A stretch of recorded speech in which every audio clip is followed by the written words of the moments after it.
Honorable Minister, Excellency Mabesa Francis, Shri Ravi Patelji, Shri Mohan Reddy ji, distinguished business personalities in the room. Let me say what a great pleasure it is to be with all of you this evening. This is my first visit to Uganda. I came here yesterday. We've had 2 very busy days. And I'm here obviously in pursuance of expanding our historical relationship. And at the core of that is really expanding our business cooperation. And I thank you today for giving me the opportunity to meet all of you, to share my views, to encourage you in many ways. And I certainly hope to do that in the coming evening. I arrived yesterday and had the honor immediately on arrival to call on His Excellency the President. And interestingly, the main message that he gave to me, he said, our political relations are great. We have this long tradition of cooperation. There's an Indian community here which is doing very well. So when we came down to the brass tacks, and he was quite direct about it, the message which he gave me was, how do we find ways of, in his words, doing a value add on what is the current state of business between the 2 countries.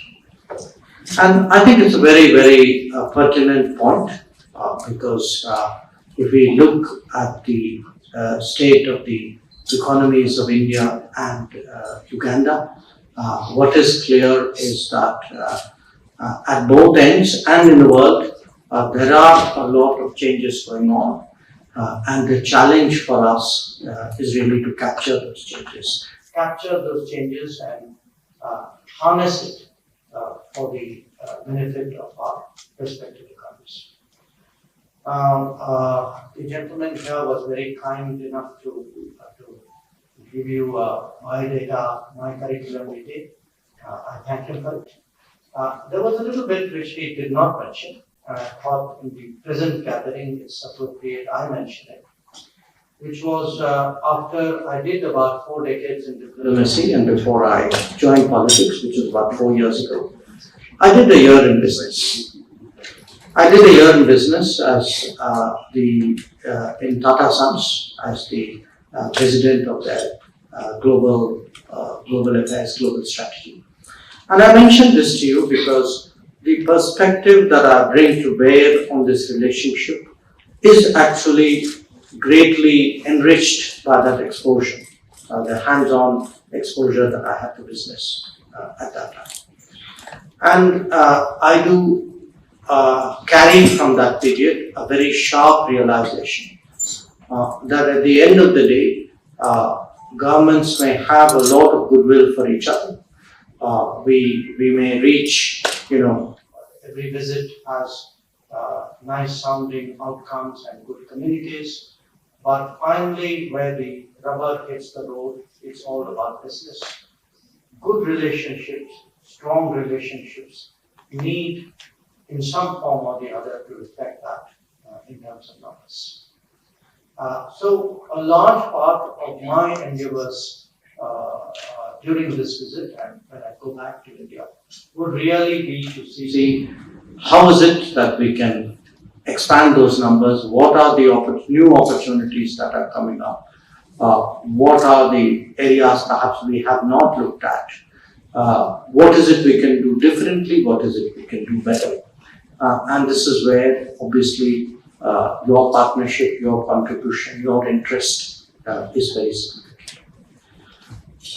During this visit, I should just also share with you that today I had the pleasure of doing a virtual inauguration of our development projects, which would provide drinking water to 20 rural districts of Uganda. I believe it would cover about 500,000 Ugandans.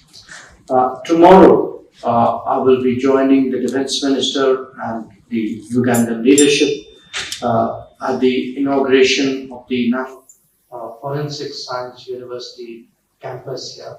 It's the first time our Forensic Sciences University is actually establishing a campus outside India, and to me it's very revealing, very interesting that they have chosen Uganda. Of course, you know that the university is in Gujarat, so maybe there's some obvious logic there. But nevertheless, I think it's a very So let's come back to business. Today, what you see in India as a partner is actually a major economy, a large economy, which is expected to grow at least 6.5%, probably higher once some of the stresses on the world economy due to the Ukraine conflict recede. But we have a good decade plus of very, very solid growth ahead of us. And those of you who would have been to India in recent years would actually see what that means on the ground. In fact, at lunch, the minister and I were discussing our memories of India. That, what was Mumbai like, what was Delhi like, what was Calcutta like, as I told him, what was Bangalore like 20 years ago, 30 years, 40 years ago. But I would say even someone who has been to India 5 years ago would be quite struck by the changes which have happened in the last 5 years. Changes which have happened, one, perhaps the most striking part of it is actually on the digital side. The rapid and extraordinarily effective digitalization of India, which allows an enormous number of services, both government services, public services, as well as business services, to be delivered through a digital media. To the pace and the spread of construction that you see, especially of the infrastructure. The fact that today there is an integrated infrastructure approach, which is called Gati Shakti, so that different parts of the infrastructure progress are harmonized and they do not in any way make it disturb each other while doing so. So wherever you go in India today, you are actually seeing roads being built, bridges and tunnels and metros coming up, construction of various kinds. And itself a very sharp awareness of what the urban services are there. The third change is the health change. The health change because all over the world in the last 3 years, the sensitivity, the priority to health has actually increased remarkably. In our case, what happened when the COVID hit us was, nobody was really prepared for the COVID, but there were different levels of unpreparedness. I think when it first hit us in India, actually we really struggled to even meet many of the basic requirements because that had not been the history in the past. And when we see what we've been able to do in the last 3 years, I would say it's really a story certainly worth telling, but more important, worth seeing. So you have infrastructure moving, you have very rapid digitalization, you have a very strong emphasis on health. And the fourth element is really green growth. They're the largest renewable programs today. The most imaginative embrace of green growth in different ways is actually happening in India. Now, why am I telling you this? I'm telling you this because these are the core areas today of not just India's growth, but also of the partnership that India offers to other countries and other continents. And certainly when we look at Africa, these are areas where, as from a policy perspective, there is a lot that we are willing to put on the table. These are, I discussed today with my counterpart, these are really the areas we would like to see this relationship focus on. Now, having said that, there is actually also the natural consequences of progress and prosperity. Again, one of the interesting indicators of this is as the world is returning to post-COVID normalcy and you travel around, a striking feature is really how many more Indians today are there in different geographies as tourists. I had my small stab at tourism today between various programs. I thought at least I should get on a boat and go to the lake. And I learned in the process that the number of Indian tourists coming to Uganda too have increased in recent years. And I can tell you, this is a global phenomenon that in markets where, yes, there were Indian tourists, but not in those numbers. Markets like not just Maldives and Sri Lanka, but faraway markets like Thailand, Serbia, like Austria. These are all markets today where actually there's growing Indian tourism presence. And a lot of that is actually reflected in the very rapid recovery of the airline industry in India. That if you look at the airline industry, which all over the world is going through a very difficult time, the readout from India actually is a relatively positive one because it captures a lot of the interest today in tourism. It's also true, Indian exports today are doing very well. That a year ago, we actually, Prime Minister Modi set for us what at that time we thought was a very ambitious target of a export in goods target of $400 billion. 2 years ago, we actually exceeded it by about 10%. And this year, we actually are probably adding maybe another $35 billion to what we did the previous year. So I say, this at some with some emphasis to give you that sense that when you think about India, this is a very energetic economy at this time, very robust in its growth, very strong in its prospects. Now, having said it, I also want to point out what's in it for you. And the example which I gave the minister earlier in the afternoon. A year ago, when the Ukraine conflict started, obviously the first hit which the world economy took was in the price of oil.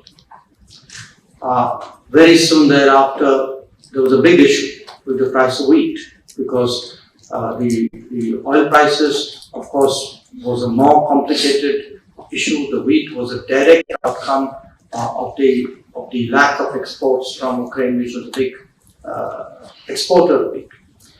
What was a less noticed story was actually the problems which a country like India faced in terms of edible oil, because we were big importers of sunflower oil from Ukraine. And the pressure on us to find compensatory sources actually took Indian importers well beyond their traditional sources. A lot of those sources were in the ASEAN. It actually took them to Latin America. So if you look today at the big spike in India's trade with Latin America, interestingly, some of that is oil in terms of fuel oil, but a large part of it is oil in terms of edible oil. And I cite this as an example of what are the kind of demands that the Indian market offers. So even when we speak about greater infrastructure growth in India, when we speak about the prosperity which comes with better health, with better education, with stronger social delivery, all these actually are factors of demand. And the challenge, I would say, the business challenge for the relationship is really to look at what are the predicted demands at the two ends and to see whether there is a strategy to target those demands. Now, those demands, as I point out, could be in services. They could be demands of tourism, but they could be demands of consumption, like the edible oil case that I mentioned, and probably a lot in between. I really think today that part of our growing relationship with Africa, relationship with Uganda, because that is very much at the center of what we are doing with Africa. There are the other bits which we spoke about, the education, the training, the exchanges, development partnership. But to me, the core of the relationship which we need to address is how do we expand this business between our two countries. I certainly would urge all of you to look at these possibilities, and I certainly assure you from our side there is a great deal of interest, a lot of empathy in actually trying to find ways of growing this trade, and I hope today's evening is one small contribution to enhancing your interest in this relationship. Thank you very much.